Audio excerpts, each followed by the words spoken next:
Yes, comrades. Good evening, everyone. Mwakera bwanji, muli makora. Comrades, ndingotoza kwambiri. Choyamba mwina ena simaziwa kuti loli ndinalandira timu yako yautini yomwe inabwera kunoko kuti kunzimba kunoko anandipeza kuti ayi comrade Lwala timakumverani mumatiyankhulira bwino kwambiri. So tabwera kunoko kuzakupasani moni komanso kupemphani ngati kuli kotheka mubwere kweutini muzachezepo nafe anthu ako yautini.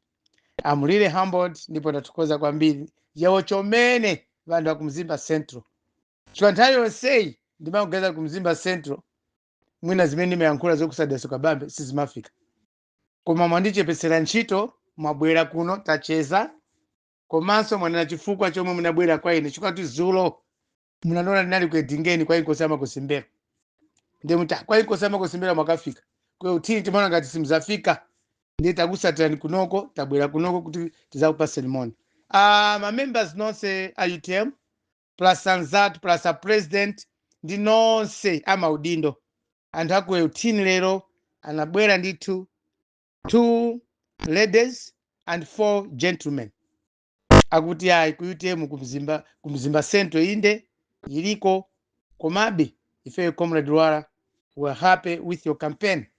Nditatiya tikuuzeni kuti ayi ngati kuli kotheka a president akazabwera kweutini ngakhale mwina candidate weniweni kulibe wa UTM komabe akangopondako voti ya president iliko kumzimba central inde kuli zipani zina kaya zawina ena wa zipani zina kwang'apa usogoleri kweutini kuli chani kuli voti ndakideso kabambe zimene ndakwamba papa nditumiza magroup a UTM I think azimvera okha. So thank you very much and akumzimba central ndimaona ngati kumeneko ndi MCP yokha koma kuti ayi pa president pokha ndiye tifuna daso kabambe kumzimba central something that is very good ndamela ndi fundo zomwe tikuona kuti kuzakutithandiza kumzimba central yewo chomene vene mzimba central.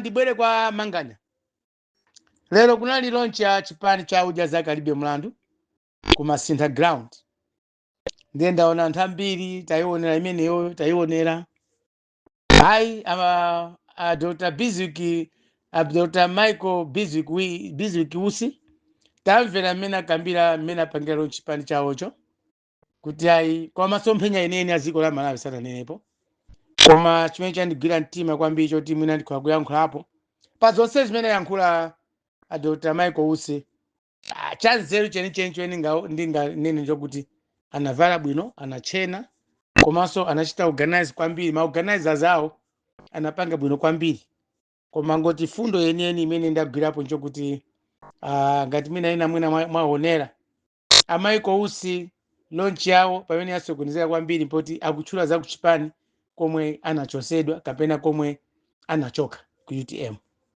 chifukwa munthu kamati Udya Zake Alibe Mlandu sumaonanso kumbuyo ya ayi komanso Michael Usi sangabwere pa msonkhano kumanena kuti anthu amene amamukondesesa kwambiri SKC ali wa moyo anali a Newton Kambala ndi Chris Msusa iwo sanganene zimene zozo ngati munthu wamkulu chifukwa anthu amene akunena adakali mu UTM momwemo akambalawo ali mu UTM momwemo Chris Msusawo ali mu UTM momwemo ndiye kuti chikusonyeza kuti a Newton Kambala na Chris Msusa sanamkonde SKC yekha komanso anakonda chipani cha UTM pamene iwowo Michael Usi anangomkonda SKC ndiye pamene zikusemphana pamene chifukwa Michael Usi akanakhala kuti amakonda chipani cha UTM sakanasiya chipani sakanapanga misbehave ngati president wa chipani cha UTM after the death of SKC akanalisungira ulemu akanapereka chitsanzo chabwino kuti pandale sumakonda msogoleri yekha yani umakondanso ndi chipani chomwe SKC anakonda chipani ndi Amalawi that's why legacy yake siuvuta kuinvesta bwinobwino koma ngati Michael Usi utchula a Newton Kambala kapena Chris Msusa kuti namene anamkonda kwambiri SKC zimene zilibe umboni komanso munthu wakufa sitimamuyelekeza motere ya chifukwa kuti a Newton Kambala ndi Chris Msusa anamkonda kwambiri SKC tikanaka akwira limodzi kunsipe kuja tikanapha atamwalira pangozi ya ndege ya SKC awanso mwina tikanati ayi tipite nawo limodzi kumanda tikakwirire pamodzi na SKC koma sizimakhala choncho. Ndiye chifanizo chimene anena olumawo anena amaiko usipena pake tikageza kwambiri ndimene tikuganizira mumu. Sunganene kuti munthu ja anamwalira uja amamukonda kwambiri ndi a Newton Kambala ndi a Kwesi Msusa. We don't say like that. Sitimanena choncho ya. Munthu amene amakonda munthu wakufa sitimanena choncho ya. Chifukwa chilibe tanthauzo. Message imene amapereka iwo amaiko usi ku mtundu wa Malawi palonchi yawo yoti odya zake alibe mlandu. Chimozimozi munthu womwalira alibe mlandu ndi munthu wamoyo. You don't live for the dead with the living ones, no matter how close they were. Sitimapanga choncho pandali because it gives no meaning. Zilibe tanthauzo nena lonse. Kale ndikukumbukira mwambo wa Chingoni, fumu ya Chingoni ikamwalira amayika pamodzi ndi munthu wamoyo kumukwirira ati akagwire mtembo. Ndiye chinali chikondi chimene chocho. Kwa panopa zimene anena Michael Usi zosokoneza. Afuna gawe chipani cha UTM. Chifukwa Newton Kambala ndakali mu UTM omwemo. A Newton Kambala mpando moja wa SKC ku convention amaufuna koma sizinaende. A Kwesi Msusa mpando mene amafuna ku convention anaupeza. Adakali ku UTM. Akambala analuza mpando wa president sana wine anawina Desu Kabambe. Akambala sana choke ku chipani cha UTM. A Kwesi Msusa chimozi chimwene SKC he's been with UTM mpaka convention atenga udindo umene anawo mpaka lero. Amaiko Usi wo enakeo amaiko Usi wo oja zake alibe mlandu anatenga udindo nditu after the death of SKC ngati vice president wa ziko lino komanso msogolo wa UTM. Koma he betrayed the party, meaning that amaiko Usi ali ndi vuto. Akana kando oganiza bwinobwino bwezi lonchi yawo ya oja zake alibe mlandu si kanakhalako leroli. Amaiko Usi akanaenda limodzi ndi Desu Kabambe kumangochi. Had it been that, Michael Usi amaganiza. So zoti wina panopa zina utiayi palonchi ya chipani zona kana utiayi a Kwesi Msusa ndi Newton Kambala ndamene anamkonda kwambiri SKC kumene koko ndi chimo komanso si umunthu. Kumukonda munthu motero chiusoza kuti mmene anthu ena amene akuthandiza mmene anamwalira Saulos Chilima. Ndiyoti Michael Usi amayembeza kuti Kwesi Msusa wasiya chipani cha UTM. Newton Kambala wasiya chipani cha UTM. That's what he means. Kapenanso mmene akwera kapali kuchukua manga ya drama. Mwina zimene akuthandiza zokuti chipani chimene chichi ngakhale SKC anamwalira kuti chikhalepo ndi chifukwa cha Newton Kambala ndi Kwesi Msusa. Akuzaso anthu kumaganiza choncho. Koma sizili choncho ya. Mundale, we don't refer to the dead. We only honor the dead. Tenti kambe za ubwino wa SKC. Osati titengeso kuti ayi amene amamkonda kwambiri SKC ndi Kambala ndi Kwesi. Amalawi, this is unacceptable. It's an abomination. Tikakamba za moyo wa munthu. You don't refer and you don't divide the people out of someone's death. Mene Saulos Chilima anamwalira tenti kambe za Saulos Chilima. Osati zoti Saulos Chilima amakondana kwambiri ndi wakuti Amaiko Usi pamene popo aluza mamax. Mwambo wao unali wabwino kwambiri. Kona pamene papa potenga kuti Newton Kambala ndi Kwesi Msusa ndamene amakonda kwambiri Saulos Chilima alakwisa. Umene si umunthu ya. Ndio zonse zalonchi zijapanga zija zilibe phindu ndizopanda pache.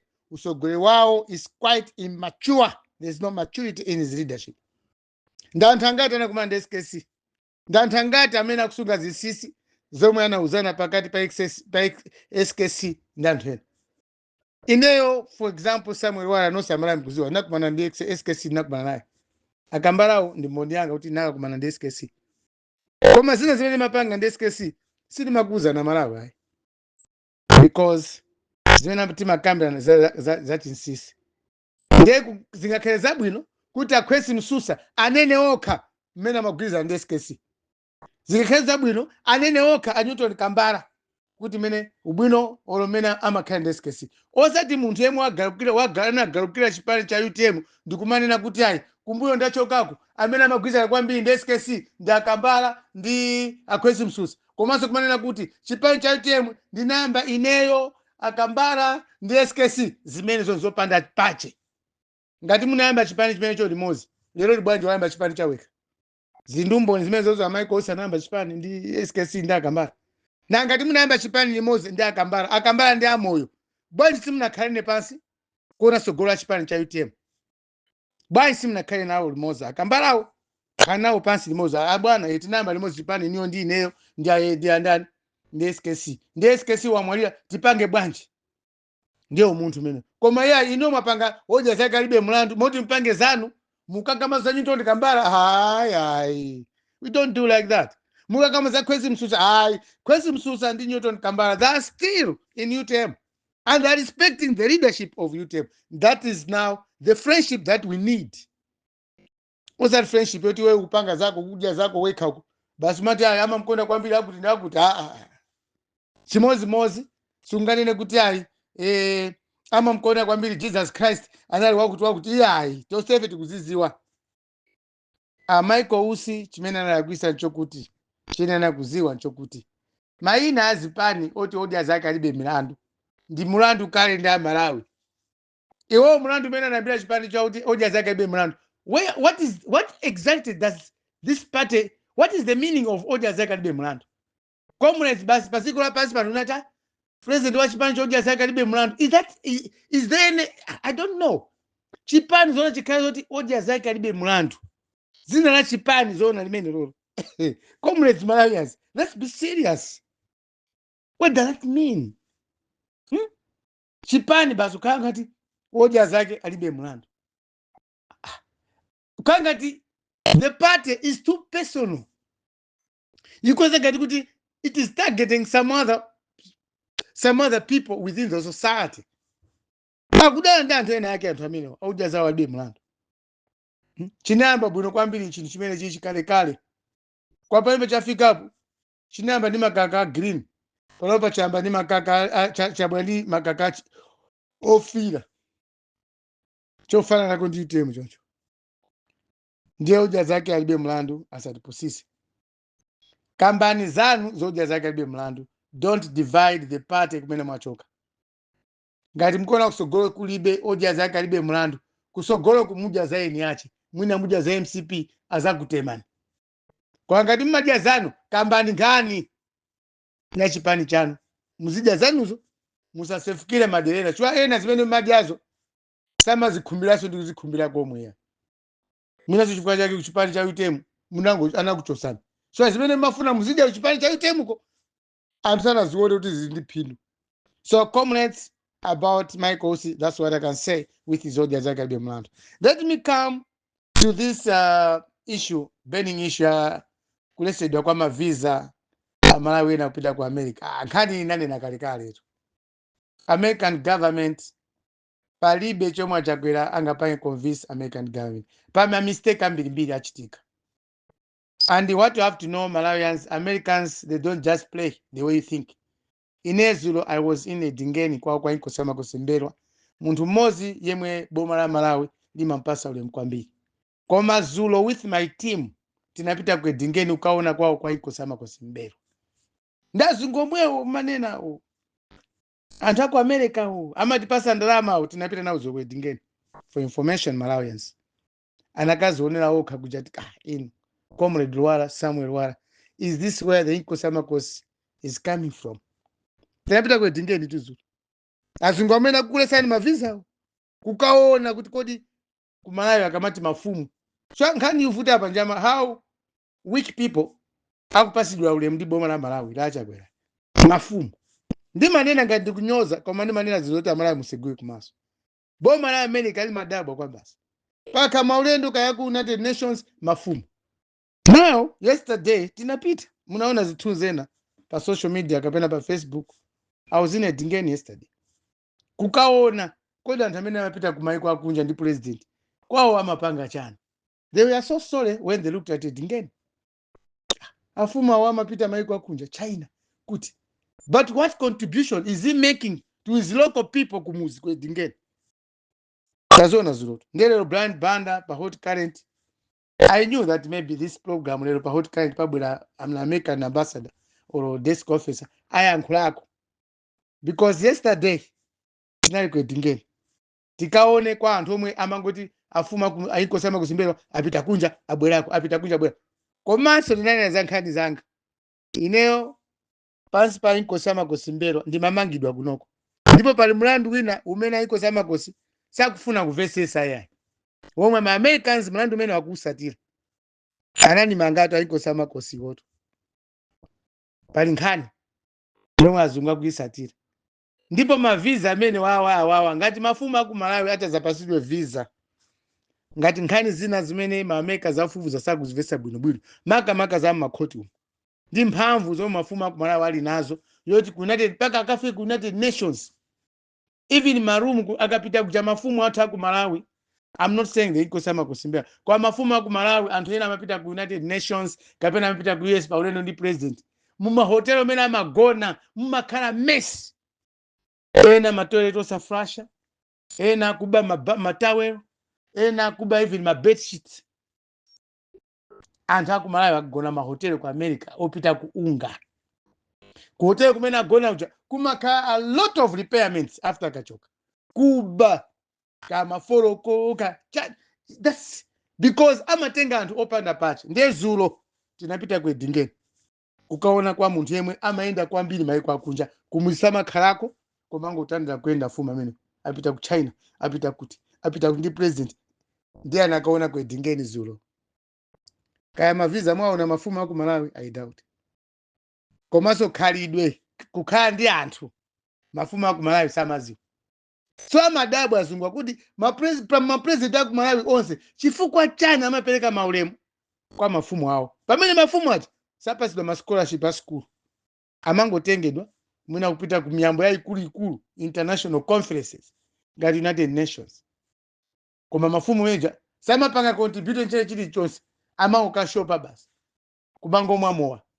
Ena amapita ndi zibwenzi kumaiko akunja, ena ali ma diplomatic passports koma ndi chizungu chomwe saziwa kuyankhula saziwa kulemba akumalonga zinthu ku America m'mahotelo even pa airport zinthu zimene amagula zimene amanyamula kuti so azungu ajatu lero maviza ambakufinyani ndiye tizivutika limodzi mziko muno ndiye kumakhala bwino ndi anthu.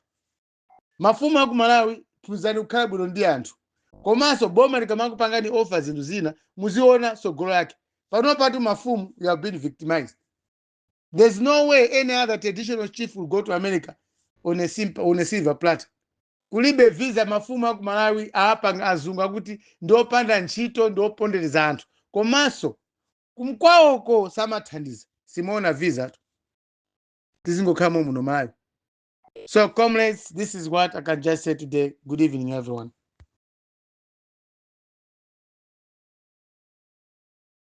Malawi, Camilla.